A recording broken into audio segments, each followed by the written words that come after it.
France Inter. It's morning edition from NPR News.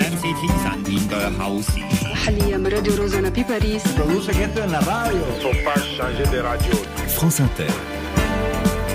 Le 18-20. Christelle Rebière. Un jour dans le monde, un jour au Canada ce soir. On subventionne le Canada à hauteur de 200 milliards tous les ans. On n'a pas à faire ça.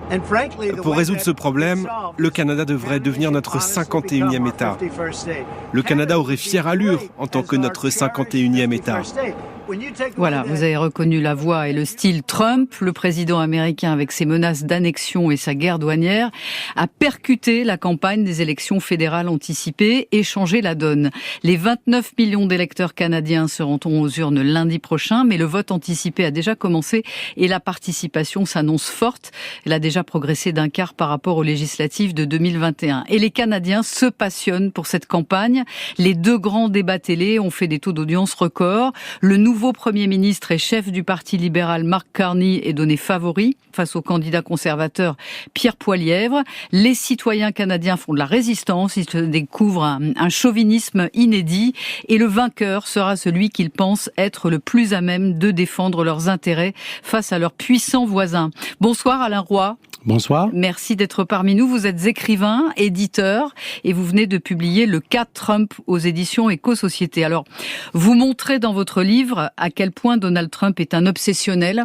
Il a des marottes, les droits de douane, il en avait parlé déjà lors de son premier mandat, sans aller aussi loin. Mais pourquoi le Canada ? Pourquoi donc le Canada ? Nous sommes le voisin proche. On est un des principaux partenaires commerciaux des États-Unis. Trump reluque les ressources naturelles du Canada. Et comme je le dis dans le livre, je crois qu'il y a cette espèce de fantasme impérialiste chez lui. Il parle carrément d'annexer le Canada, comme il veut annexer le Groenland aussi. Mais vous le prenez au sérieux, franchement, quand il dit ça ? Au départ, on croyait que c'était une blague, mais ça a été répété tellement de fois, et il a dit lui-même, je vais imposer des droits de douane si élevés au Canada que ça va les forcer à s'annexer pour ne plus avoir ces droits de douane. En fait, il copie son modèle, McKinley, qui était président des États-Unis entre 1897 et 1901, date à laquelle d'ailleurs il a été assassiné, adepte lui aussi des taxes douanières, qui avait promis de mettre la main sur le Groenland et une partie des richesses du Canada. Oui, il est dans cette lignée, mais c'est une approche qui est critiquée par la plupart des économistes. Ces tarifs, il y a quelque chose de tout à fait irrationnel. Donc les tarifs, les droits de douane. C'est un anglicisme, oui. Voilà, c'est ça. Tariffs en anglais, c'est les droits de douane. C'est ça, oui. Il s'appelle lui-même Tariff Man, c'est le surnom qu'il s'est donné. Mais ça ne fait que perturber toutes les chaînes d'approvisionnement. Ça va nuire aux Américains eux-mêmes. Par exemple, au Québec, on leur fournit énormément d'aluminium, mais les Américains en ont besoin. Ils ne peuvent pas la produire eux-mêmes. Ça leur coûterait beaucoup plus cher de le faire et ça leur prendrait beaucoup de temps. Alors, il y a quelque chose de complètement irrationnel dans toutes ces mesures. Et malgré lui, Donald Trump, finalement, ravive la flamme de la souveraineté nationale au Canada, Alain Roy. Oui, je crois que les Canadiens, les Québécois en général ont été très heurtés, fâchés. Là, il y a un mouvement de boycott. Les gens se désabonnent de Netflix, de Disney. Les gens ne veulent plus voyager aux États-Unis. Donc, Trump a souvent une vision en tunnel. Il se dit, je vais percevoir des droits de douane et ça va me donner 10%. Mais il y a toutes sortes, ou 30 ou 50, mais il y a toutes sortes d'effets collatéraux, de dommages collatéraux à ces mesures. Mais vous aviez imaginé une montée presque, j'allais dire, du nationalisme canadien après les propos de Trump ? Je crois que les Canadiens se sont toujours définis en opposition aux États-Unis quand même, parce que moi je dis souvent que le Canada c'est comme un pays d'Europe en Amérique, parce que on a un peu les mêmes programmes sociaux, c'est un tempérament un peu plus modéré. Il n'y a pas le problème des armes à feu comme aux États-Unis. Oui. Les soins de santé sont accessibles à tout le monde. Donc, le Canada est une société très différente des États-Unis et tient à le rester. Et c'est pourquoi tous les discours d'annexion du Canada, ça ne passe pas du tout. Non, ça ne passe pas, effectivement. Voilà ce que lui répondait il y a quelques semaines Mark Carney, à peine installé au poste de Premier ministre après la démission de Justin Trudeau. On vit la crise la plus importante de notre vie. Le président Trump fait comme si le Canada n'était pas un vrai pays. Il veut nous briser pour nous posséder. Jamais. Jamais. Avant tout, c'est notre force que veulent les Américains. Ils veulent nos ressources, notre eau, nos terres, notre pays. Jamais. Le Canada, ce n'est pas les États-Unis. Le Canada, ce n'est pas les États-Unis, c'est une phrase très forte.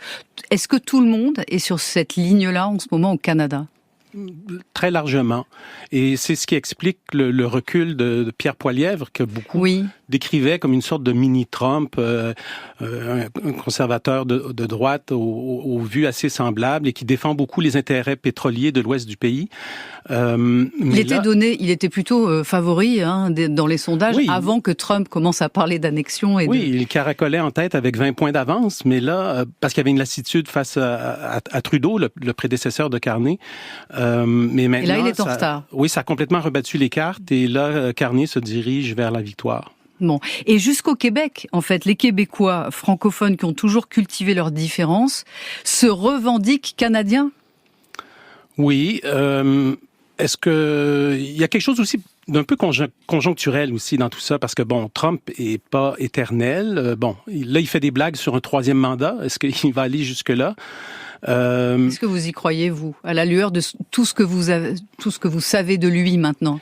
Comme je le dis dans mon livre, je crois que Trump est capable de tout. Un des chapitres parle de la dangerosité de Donald Trump, et j'essaie d'analyser la question parce que c'est souvent ça avec lui. Il fait toutes sortes de déclarations, on se demande est-ce que c'est sérieux, jusqu'où il peut aller. Moi, je pense que s'il était laissé à lui-même, il pourrait aller très loin. C'est-à-dire? S'il pouvait, il commanderait à l'armée de prendre le Groenland. Il essaierait de forcer l'annexion du Canada.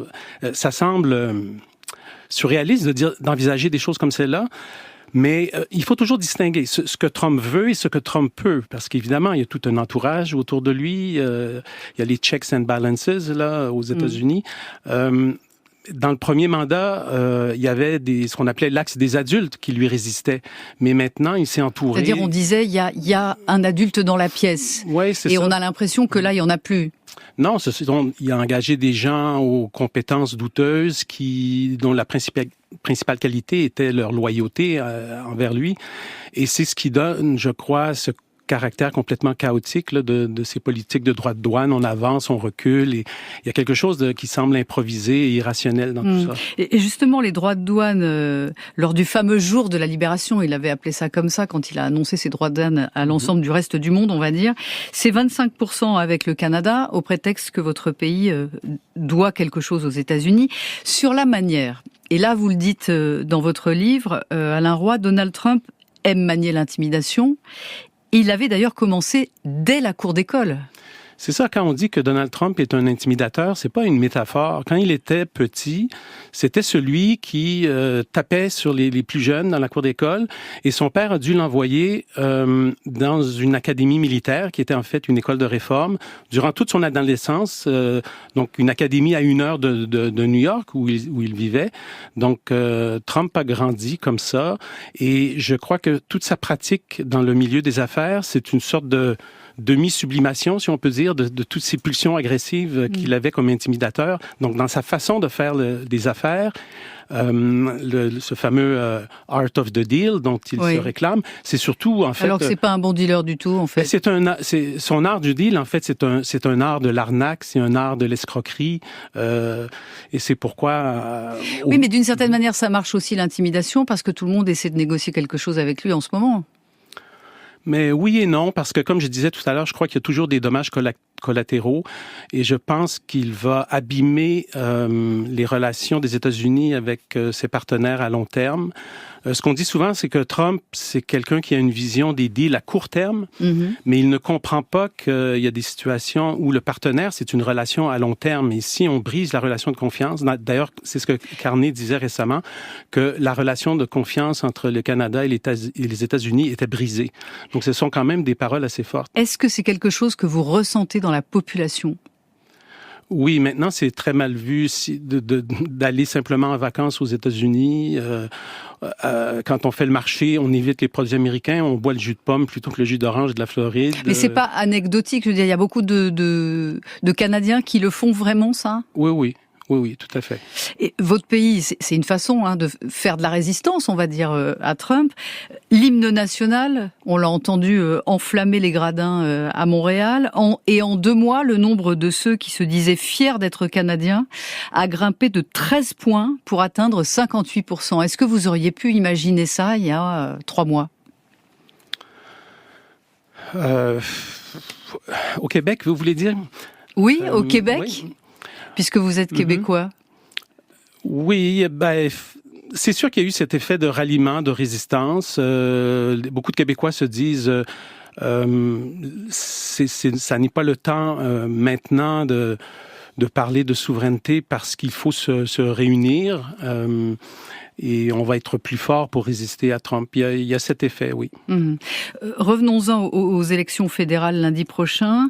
Entre Mark Carney, l'ancien patron de la Banque centrale du Canada, et le conservateur Pierre Poilievre, qui est une figure politique depuis une vingtaine d'années là-bas, qui vous paraît le plus crédible face à ce nouveau défi qui s'appelle Trump ? Comme la majorité de la population canadienne, je dirais Carney, oui. Carney, pour quelle raison ? À cause Parce de ses expériences dans le milieu des affaires ou comme gouverneur de la Banque du Canada, mais aussi de la Banque d'Angleterre. Alors que Poilievre, c'est un politicien de carrière qui n'a pas eu... Et il y a quelque chose chez lui aussi, sur le plan idéologique, qui divise quand même.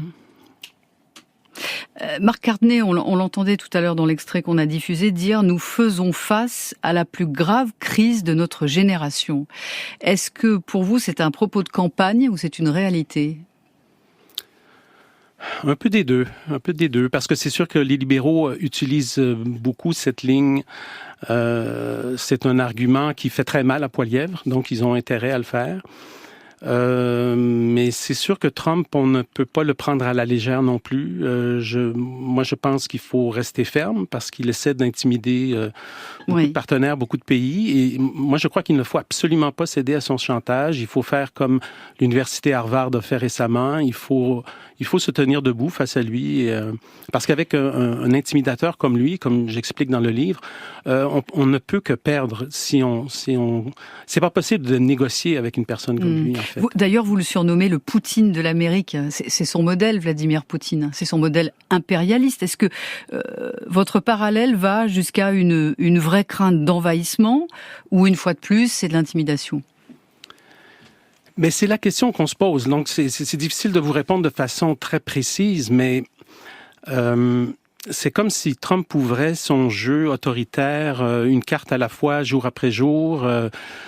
Il y a toutes sortes de choses très troublantes quand il veut envoyer un de ses généraux en cour martiale pour qu'il aille sur la chaise électrique.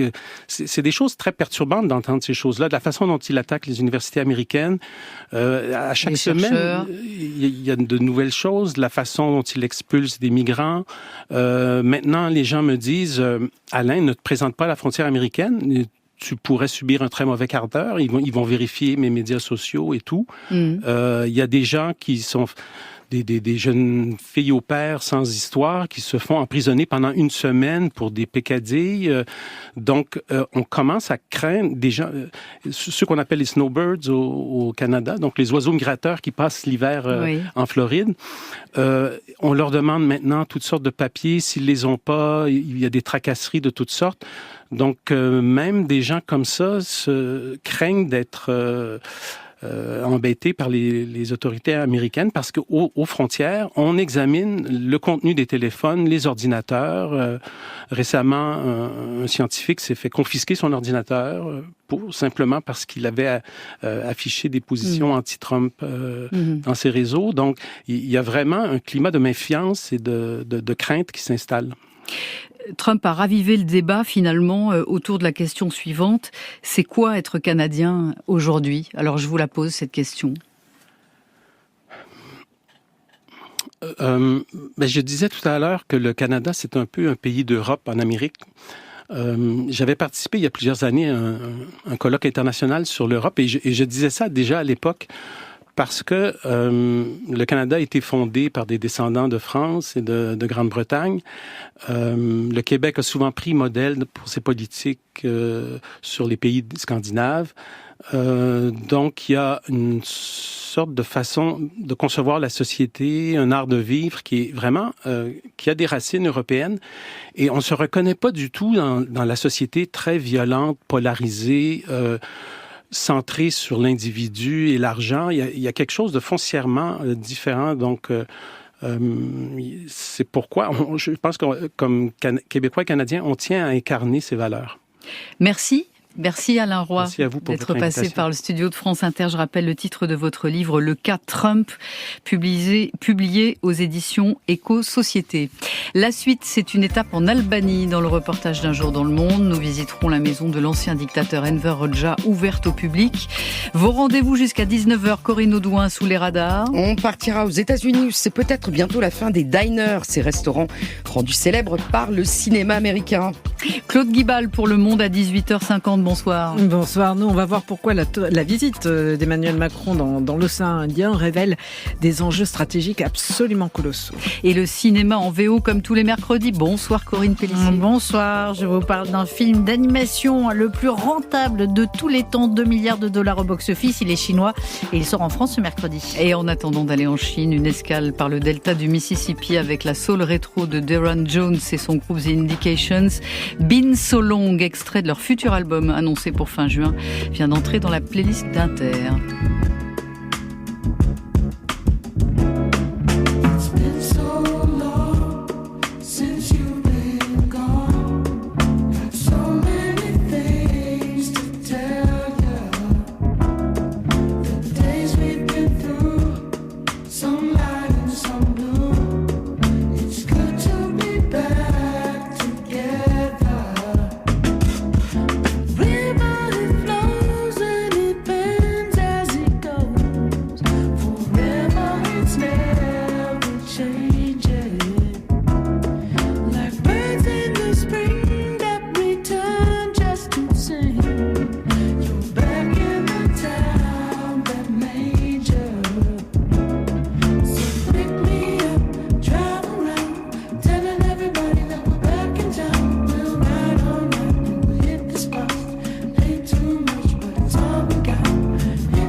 Nous sommes en Albanie qui cherche à se rapprocher de l'Europe et c'est le reportage d'Un jour dans le monde ce soir. Le petit pays des Balkans au nord-ouest de la Grèce s'applique à cocher toutes les cases.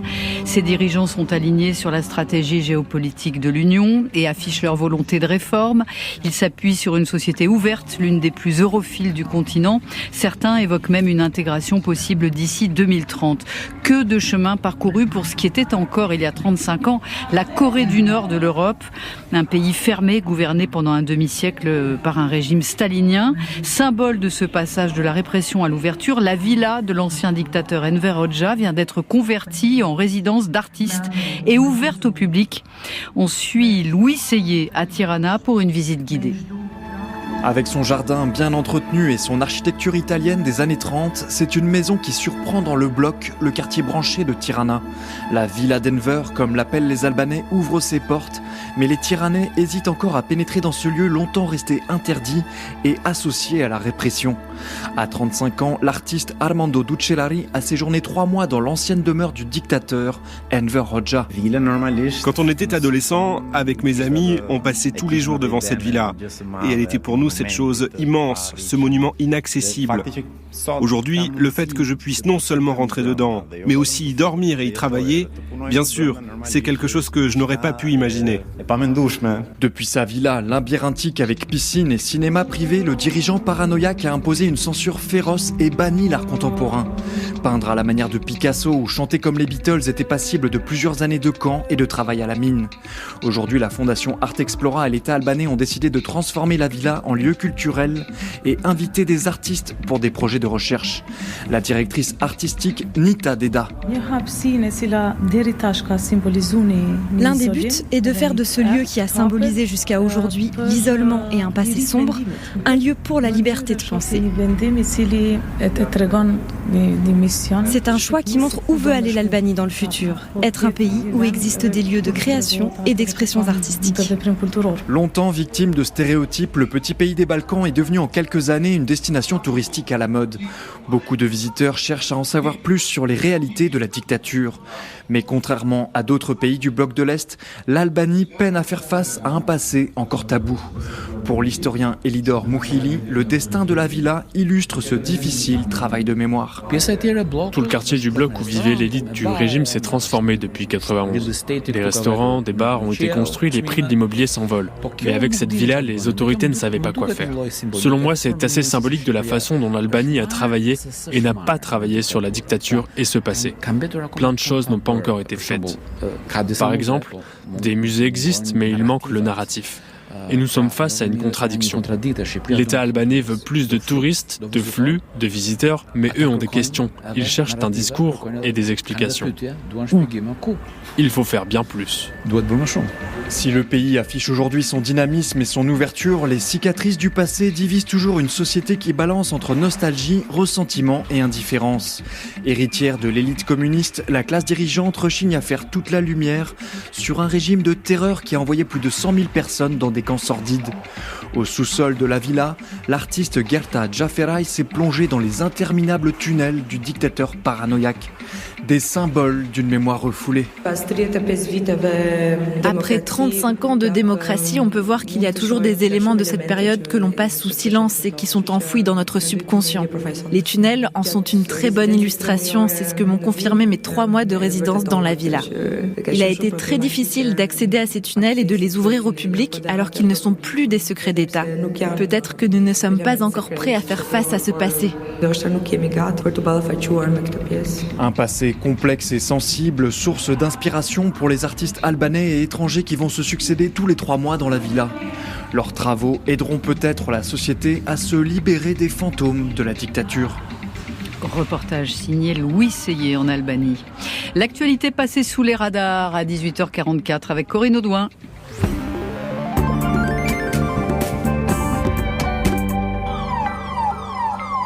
Direction le Cachemire indien, touché par une attaque terroriste contre des touristes. Ça s'est passé lundi dans la ville de Pahalgam, en pleine montagne.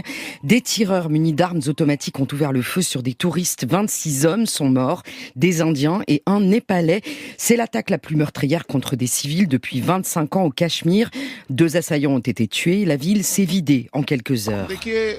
La vallée du Cachemire est très belle, dit ce touriste venu de Calcutta, mais la situation est tendue depuis des années. Comme les choses s'étaient améliorées récemment, j'avais décidé de venir. Et depuis leur partition en 47, en effet, l'Inde et le Pakistan se disputent la souveraineté de tout le Cachemire, qui est majoritairement musulman, dans la partie indienne. La rébellion séparatiste a fait plusieurs dizaines de milliers de victimes depuis 35 ans.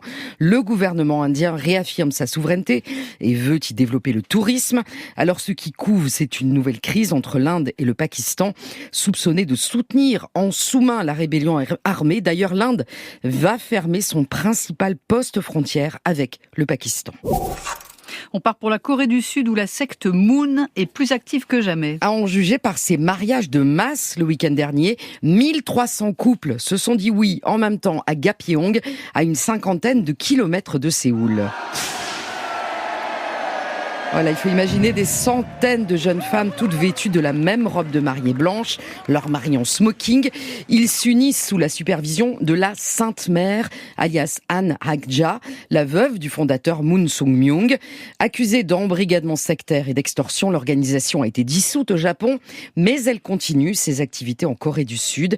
Ces mariages unissent principalement des Américains, des Coréens et des Japonais pour relancer la natalité et nettoyer tous les péchés. Les femmes japonaises sont ainsi invitées à expier le passé colonial de leur pays en épousant des hommes coréens. Alors malgré ses ennuis judiciaires au Japon, Moon garde le vent en poupe avec 3 millions d'adeptes revendiqués dans le monde, un empire économique tentaculaire dont un journal et une station de ski. On termine aux États-Unis où un symbole de la culture américaine pourrait disparaître. Et oui, les diners, ces restaurants immortalisés au cinéma, ces breakfasts géants, la tasse de café remplie à volonté par une serveuse en petit tablier blanc. We have what appears to me to be a series of victimless crimes. What about the toe? Forget about the fucking toe! Excuse me, sir. Could you please keep your voices down? This is a family restaurant. Voilà un extrait de The Big Lebowski des frères Cohen. Alors que se passe-t-il, me demanderez-vous ? Eh bien, le Washington Post, le New York Times et CNN s'accordent sur le constat, l'inflation. Le salaire minimum plombe les comptes, sans compter sur un changement culturel. On reste plus chez soi et on commande à manger. Alors les chaînes Hooters, Red Lobster et Denny's ont déposé le bilan. C'est aussi la perte d'un lieu de sociabilité où se croisent des Américains de tous les milieux. Et moi je demande quand même où est-ce que l'agent Dale Cooper de la série Twin Peaks va-t-il manger sa tarte aux cerises. Merci Corinne. Allez, on traverse l'Atlantique et on remonte le temps. Nous voilà dans l'Angleterre des années 80. Siouxsie and the Banshees avaient marqué l'après-punk avec leur rythme presque incantatoire. Spellbound, les ensorcelés. Bon début de soirée avec nous sur Inter. From the cradle bars comes a beckoning voice, a thing spinning. You have no choice.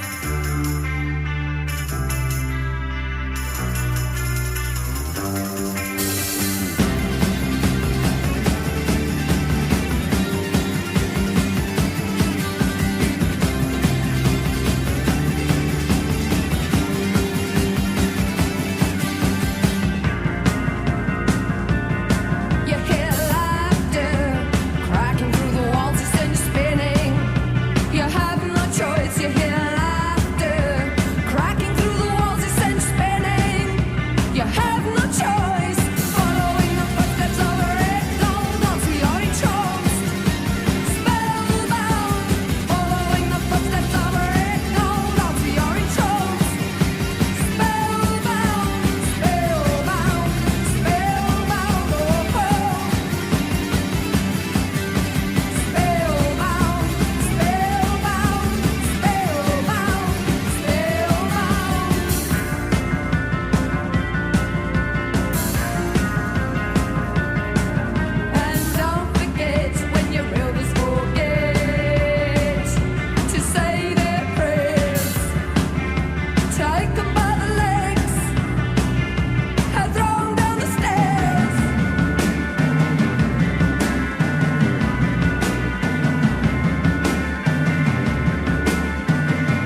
Le Monde à 18h50.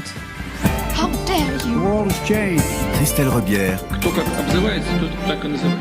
Le 18-20. Direction l'océan Indien ce soir avec vous, Claude, où se trouve Emmanuel Macron, une zone dont on ne mesure pas forcément l'importance. Et pourtant, Christelle, si je vous dis Juan de Nova, Europa, Bassas da India ou encore les Glorieuses, savez-vous de quoi il s'agit ? Non.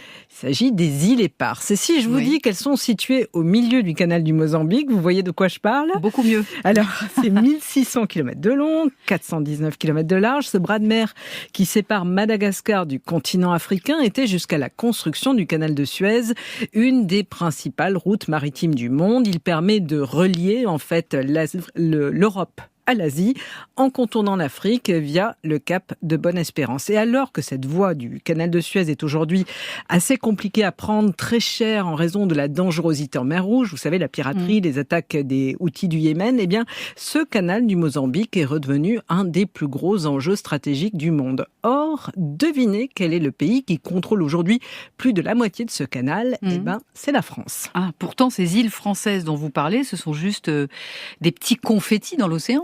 Oui, c'est vrai qu'à l'exception de Mayotte, ces îles dans la région sont pour la plupart minuscules et désertes. Mais ce qui est important, c'est pas vraiment leur taille ni leur nombre d'habitants, mais bien les espaces maritimes attenants. Ils permettent à la France de contrôler, grâce à elles, des centaines de milliers de kilomètres d'océan. Et c'est un lieu d'une biodiversité absolument foisonnante. C'est plein de poissons, mais il y a aussi immenses stocks d'hydrocarbures pas encore exploités. Et je parle même pas de la possibilité de maintenir là-bas une présence militaire avec des bases. D'où les convoitises. Et des convoitises qui sont vraiment acharnées, à commencer par celle de la Chine, qui veut développer, on le sait, et sécuriser ses nouvelles routes du commerce. Et alors, elle prend pied, la Chine, dans cette région, en investissant massivement sur les côtes, en construisant notamment de nombreux ports. Pour Pékin, cet océan Indien, c'est vraiment vital pour son approvisionnement énergétique. La Chine, elle est en plein affrontement avec les États-Unis qui veulent aussi leur part du gâteau et maintenir leur présence stratégique pour contrer l'influence chinoise. Et cette influence chinoise, il y a aussi un autre pays, l'Inde, la grande rivale régionale, qui essaye de se renforcer du coup dans le coin. Cerise sur le gâteau, il faut rajouter la Russie, qui elle joue de son poids géopolitique avec les pays de la région, en troquant des ressources naturelles ou des emplacements stratégiques contre de l'aide sécuritaire ou des votes aux Nations Unies. Et la France dans tout ça finalement ? La France, vous savez qu'elle a perdu une grande partie de sa puissance et de sa zone d'influence en Afrique de l'Ouest, au Sahel, où la Russie la supplante désormais.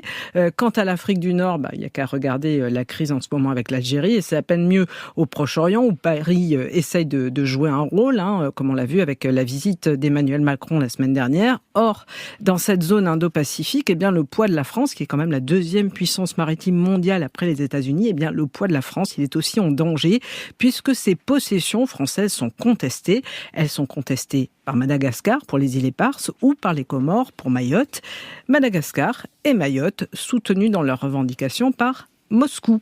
Le risque pour Paris, c'est qu'une hostilité bien entretenue contre la France dans la région se développe au point de lui faire perdre ses îles à l'importance immense, bien au-delà du symbolique. Merci Claude et à demain. France Inter. Un jour dans le monde.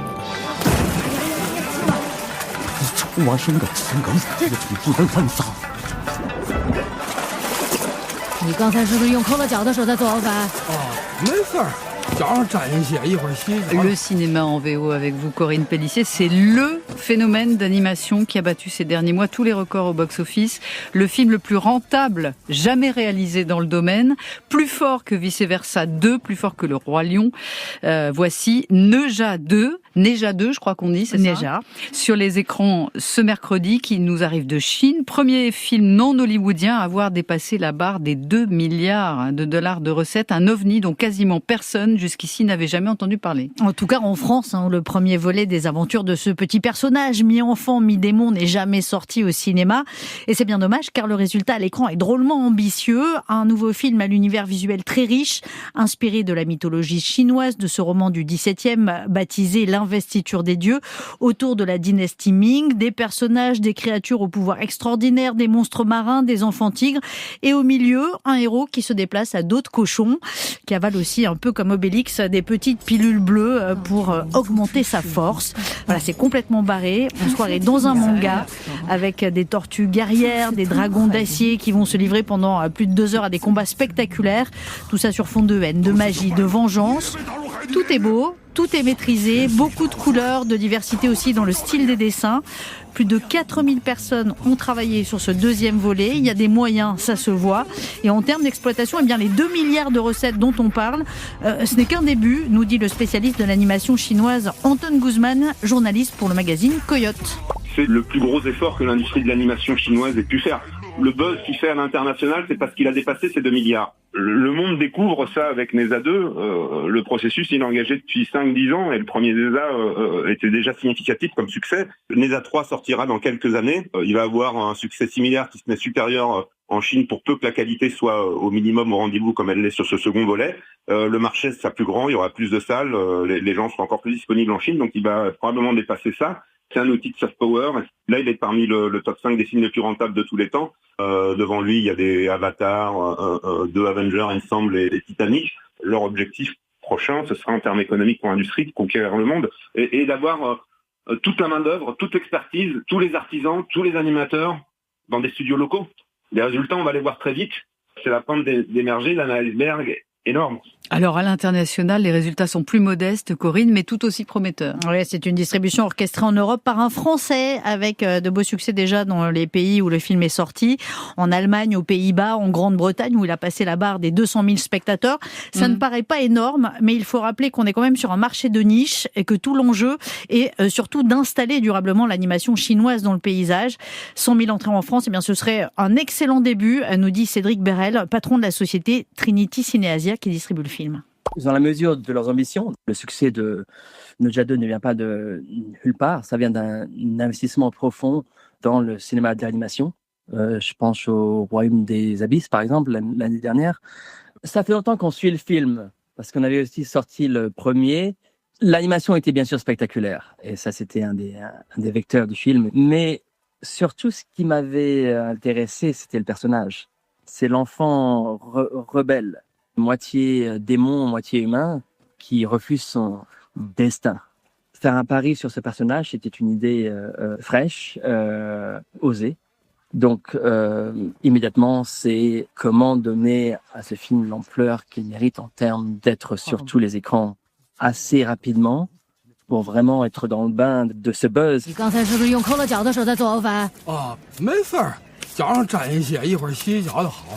Et à voir sur le plus grand écran possible. Oui, j'imagine bien. Donc NESA 2, réalisé par le chinois Yu Yang, bien parti, vous nous le dites, Corinne, pour exploser tous les records. On a découvert quelque chose d'assez extraordinaire ce soir.